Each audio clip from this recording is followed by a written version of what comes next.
How to change flight ticket dates on Emirates. So we're here on the Emirates homepage. What we want to do is scroll all the way down and find the help section.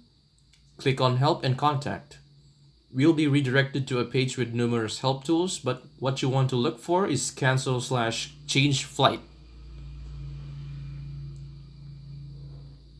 Once redirected, follow the instructions as shown by the page. If that's not of any help, you'll see a link underlined, "Please get in touch with us." Click on it. You'll be redirected back to the help page. Scroll down and try to complete their form under feedback and complaints. If any sort of message pops up saying they cannot respond at the moment, go back via the "Please contact us here" hyperlink. Scroll down a bit and find the Contact Us Worldwide section and click on Find Out More. Choose your country and call the agency with the number provided.